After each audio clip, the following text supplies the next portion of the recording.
Breaking tonight, a Finnish president just walked into Ottawa with something Canada desperately needs.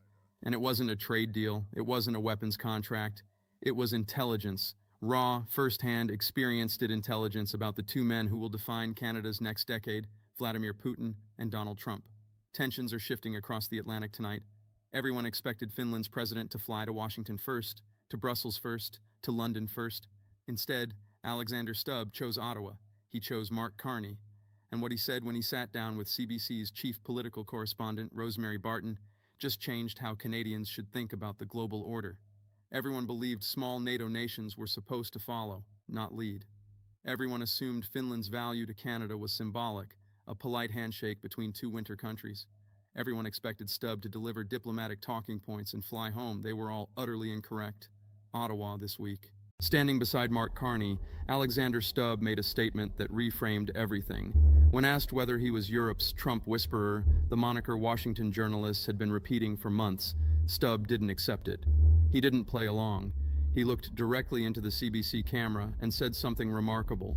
President Trump has very much his own mind. If he gets one idea out of 10 across, he's very happy. But quite rarely is it a whispering. It's more shouting that happens, and that's absolutely fine. Translation. Finland's president just confirmed what Ottawa has been navigating in silence for 2 years. You don't whisper to this White House. You shout, you argue, you engage even when it's uncomfortable. And that's not failure. That's the job. Dear viewers, this admission matters more than any press release from this week's meetings, because Canada has been trying to decode the Trump equation since January 2025. Tariff threats, annexation jokes, public humiliations, reverse positions. Every Canadian leader since Justin Trudeau has been searching for a magic formula. Mark Carney inherited that search. And now, in his own cabinet room, he got an answer from the one European head of state Donald Trump actually returns messages to. They have golfed at Mar-a-Lago. They text regularly. Trump himself, during Stubbs' White House visit in October 2025, said the two men had been friends for a long time. This is not a casual contact. This is arguably the most valuable diplomatic channel in the Western Alliance right now, and it just landed for 3 days in Canada. So, what did Ottawa actually learn? First, that the Trump relationship is not about persuasion, it's about persistence. Stubb told Barton that in diplomacy, you have to engage even when it feels quite uncomfortable. That phrase, quite uncomfortable, is the key because for Canada, every conversation with Washington in 2026 has felt quite uncomfortable. The 51st state comments, the softwood lumber threats, the fentanyl accusations, the border pressure, the rare earths demands. Canadian officials have been asking themselves whether the discomfort means the relationship is broken. Stubb just told them the opposite. The discomfort means you are still in the room. The discomfort is the relationship.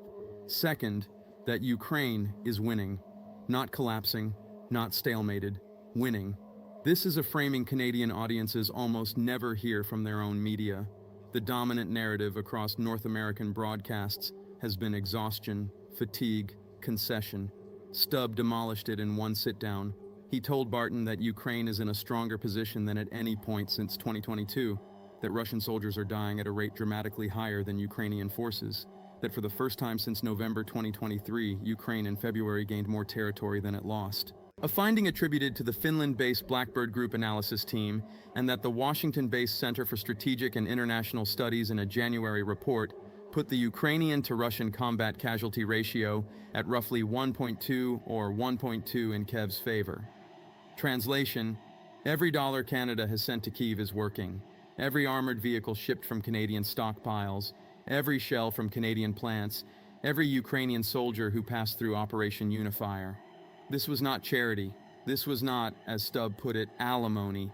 This was one of the most cost-effective national security investments any middle power has made this century. And the Finnish president went further. He told Canadians something the Pentagon has been reluctant to say out loud. Ukraine has become the world's leading expert on drone warfare and drone defense.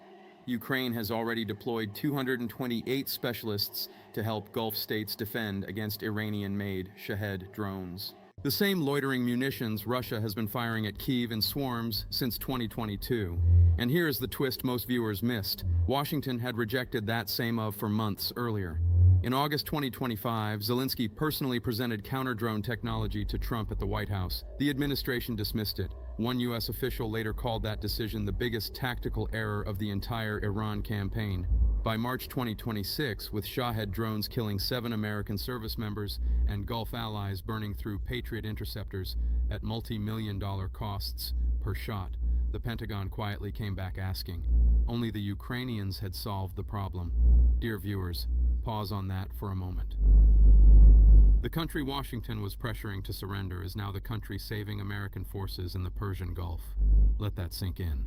This is the story that makes Stubbs' visit to Ottawa so consequential because Canada is about to make enormous decisions on drone defense, on Arctic sovereignty, on NORAD modernization, and the single greatest drone warfare laboratory on Earth is a country that Canadian taxpayers have helped keep in the fight since day one. That is, leverage Ottawa has not yet fully used. Before we go further, if this is the kind of analysis you want to see, the kind you are not getting from broadcasters who still cannot decide whether to take Finland seriously, subscribe to Canada Next, hit the bell, stay ahead of the headlines instead of catching up to them. This is how we build a community of Canadians who refuse to be passive spectators of our own foreign policy. Back to Ottawa. Stubb was not only here to talk about Trump and Ukraine. He was here because Finland and Canada are quietly building something more structural and, in the long term, more important. The Ice Pact, the trilateral icebreaker agreement signed by Canada, Finland, and the United States in July 2024. A pact designed to break the Russian and Chinese grip on polar-class shipbuilding. Finnish yards have built roughly 60% of the world's icebreakers. Canadian yards are now integrating that expertise. The Arctic is where Canadian sovereignty will be tested this decade. And Finland, a country that has lived next to Russia for 1,000 years, is the partner that actually knows how to build the steel that can handle it. This is why Stubb came to Ottawa not just for a photo opportunity with Carney, but to signal publicly that Finland sees Canada as a peer, as a decision maker, as a country that should stop behaving like Washington's hesitant junior partner and start behaving like the middle power its geography demands. Because here is the final revelation from that CBC interview, the one Canadian viewers should tape to their fridges. Stubb told Rosemary Barton that the Russian threat to NATO is not going away, that Moscow cannot be expected to suddenly become reasonable, that Trump's 2025 opposition to Ukrainian NATO membership did not produce the ceasefire the White House promised, that even the man Trump calls a friend cannot talk Moscow into restraint. And then Stubb asked the question that should be printed on the wall of every Canadian defense minister's office for the rest of this decade. So what then gives us comfort? His own answer. In my mind, it's Ukraine. Dear viewers, that sentence is the new doctrine. Finland, a country that shares a 1,300-kilometer border with Russia, the longest of any NATO member, the country that waited 75 years before finally joining the alliance in 2023, that country's president sitting in Ottawa told Canadians that their comfort, their security, their peace of mind depends on a country most Canadians have never visited. Ukraine, not Washington, not Brussels, Ukraine. That is a strategic repositioning of the entire Western alliance. And Mark Carney was the one Stubb chose to say it to first. Ottawa now has a decision to make. Canada can treat this visit as a pleasant diplomatic moment. File the briefing notes, move on. Or Canada can recognize what Finland just handed it, a playbook, a drone warfare partner, a Trump decoder, an Arctic shipbuilding ally, a European head of state who still has the American president on speed dial. The choice is not ambiguous, the choice is obvious, and the Prime Minister who makes it correctly will define Canadian foreign policy for a generation. Before we close tonight, remember this: Finland did not stumble into its position of influence. Finland earned it by taking hard decisions early, by refusing to freeze in the face of Russian intimidation, by investing in defense when it was unfashionable, and by speaking honestly to both Moscow and Washington when the easier path was silence. Canada can do the same. Canada has the industrial base, the military expertise, the diplomatic credibility, and now, after this week in Ottawa, the Finnish blueprint. Canada First analysis that connects the dots the big networks will not. Subscribe to Canada Next and join the community that is already ahead of the story. We don't wait for permission to tell you what's really happening. We just tell you.